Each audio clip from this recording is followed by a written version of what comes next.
Welcome to the History of the Bible, Episode 103, Shamgar. We'll be covering Judges 3 verse 31 in today's episode. In the last episode, we came full circle of the Israelites, where they fall away from serving the Lord, the Israelites get oppressed, they cry out to God, the Lord sends a judge to rescue the people, they serve the Lord, and then start over with falling away from God once again. That is what happens after the death of Ehud.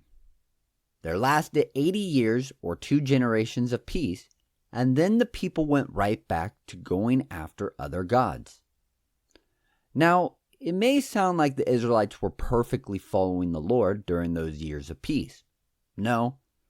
More than likely, it was during those 80 years of peace the Israelites began to fall back towards worshiping other deities.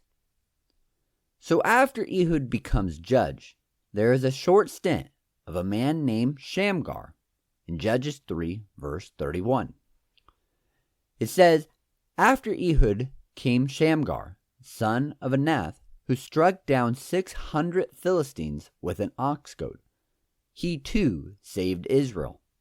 That's just about all that the Bible talks about the man named Shamgar.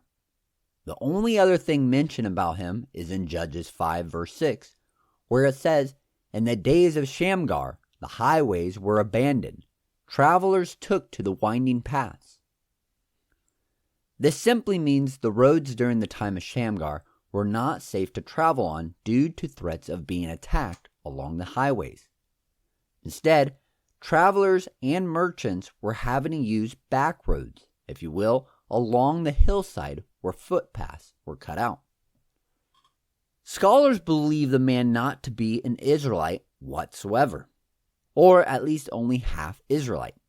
Born a full Canaanite, Hurrian, or half Canaanite Israelite, Shamgar was not fully part of the Israelite tribes. Even his name, Shamgar, is Hurrian. Continue looking at Shamgar, the son of Anath, who doesn't have an Israelite name, and he was the son of Anath. This was not a man's name. Now, it could mean that he was simply from Beth Anath in Galilee, which is in the land given to the tribe of Naphtali. However, the city was never conquered by the Israelites, and it remained in the hands of the Canaanites. If it does simply mean he was from the city of Beth Anath, he would have been a full Canaanite, or at least half Canaanite, to come from that city. Scholars debate on if he was from Beth Anath, or if it is referring to the name Anath, who is the war goddess of the Canaanites, the female partner of Baal. When it says he was the son of Anath, if it were related to the goddess of war, then it would mean the title son of Anath was showing whom he was dedicated to, meaning Shamgar was dedicated to the service of Anath, the goddess of war. In Egyptian records, there is mention of Anath in their mythology. Anath, for the Egyptians, was the goddess of war, as well as the protector of the ruler of Egypt. The belief of Anath being the protector of the ruler in Egypt, the troops who were the personal bodyguards for the ruler was called the troops of Anath. In the Egyptian record, it shows the guard being about 800 men strong. Some scholars believe Shamgar, the third judge of Israel, was a Hurrian man who was part of the troop of Anath who guarded the ruler of Egypt. The troops who made up the guard were a mixed race of people, including Hurrian. This troop was made up of mercenaries who were paid by the Egyptian ruler to protect and to fight. If Shamgar was part of the troops of Anath, it would mean he was a man of valor who was good at his job of being a professional soldier. So how is it a man who is not a member of the tribes of Israel and is employed by the Egyptian ruler as a mercenary becomes someone who saves Israel from oppression. More than likely, the man did not live in the land of Canaan.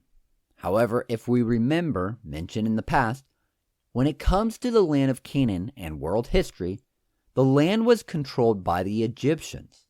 Now, whether or not they controlled it is up for debate, but for the land itself, it was considered to be under the Egyptian dominion. With that in mind, it is believed the ruler of Egypt sent Shamgar, leading troops into the land of Canaan to deal with the threat of the Philistines. Shamgar had nothing to do with the Israelites. The Lord just used the man and his troops under his command, given to him by the ruler of Egypt, to remove the enemies who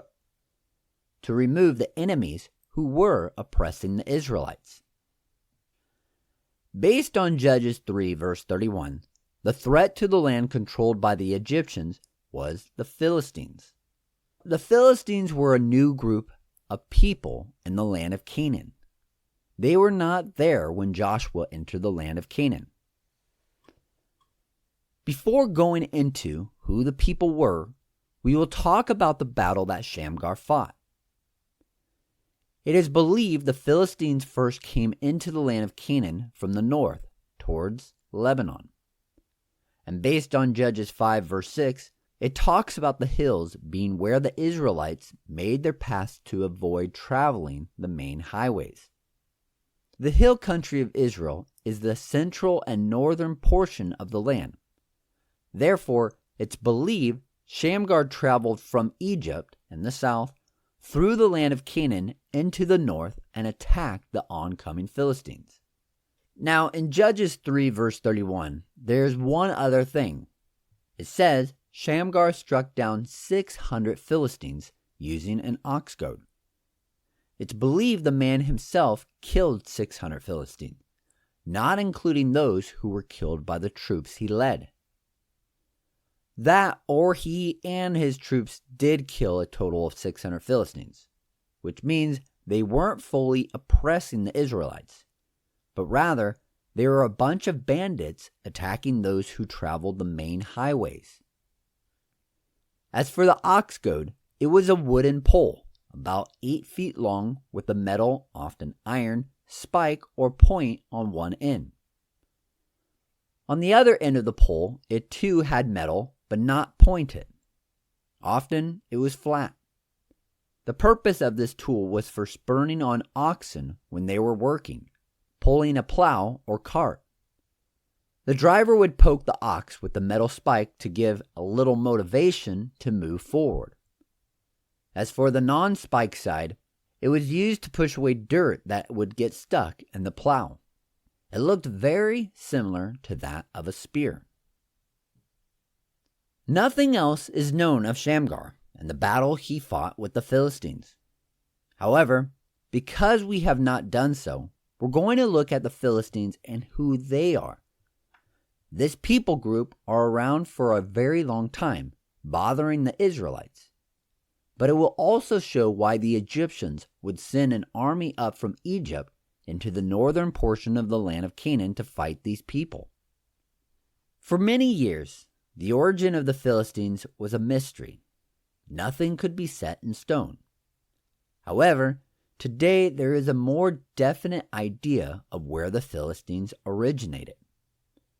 The Philistines were known to have come from somewhere in the sea, as they were often referred to as the Sea People.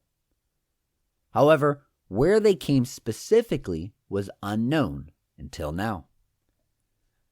The Philistines were a group of tribes, or a confederation of tribes, much like the Israelites were during the time of the Judges. They each had tribal leaders and were governed by those leaders. The word for Philistine itself comes from a Hebrew word which means the combination of several tribes. They were a warlike people, known for attacking cities from the sea and land. These tribes attacked Egypt, where records indicate the Egyptians rebuffed them. However, other cities were not so fortunate. The city of Ugarit on the Syrian coast, north of the land of Canaan, had been attacked by the confederation of Sea People. The Sea People defeated the city. The last king of the city of Ugarit had reached out to the surrounding kings for help when the 7 ships of the enemy had been spotted off the coastline. However, when those kings came to help the city, the Sea People had already ransacked the city of Ugarit. Some of the tribes may have stayed in the area of Ugarit and moved southwards towards the land of Canaan. After the attack on the city of Ugarit, the Sea People would move southward in the Mediterranean Sea and attack Egypt. As mentioned before, because the Egyptians were able to hold them off, some of the Sea People would settle in the land of Canaan. Egyptian records indicate a migration of the Sea People into the land that was north of Egypt.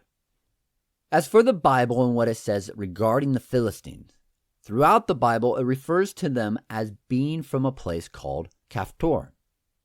Today, this is believed to be called Crete. Crete is an island in the Mediterranean Sea and is governed by modern-day Greece. Now, not all the tribes within the Confederation came from Crete, but a majority of them did so. Today, in the cities where the Philistines live, there has been found evidence that points them to their origin. The culture, pottery, jewelry, tools, weapon, and architecture of the Philistines are all very different from the surrounding nations in the land of Canaan. The things found in the Philistines' possession were more related to those of the Aegean Sea. The Aegean Sea is the area of water in the Mediterranean Sea that surrounds modern-day Greece, the same location where the island of Crete is located. As the Philistines had more Aegean and Crete lineage, that would mean they were European. They had the same heritage that many of the ancient Greek cities had.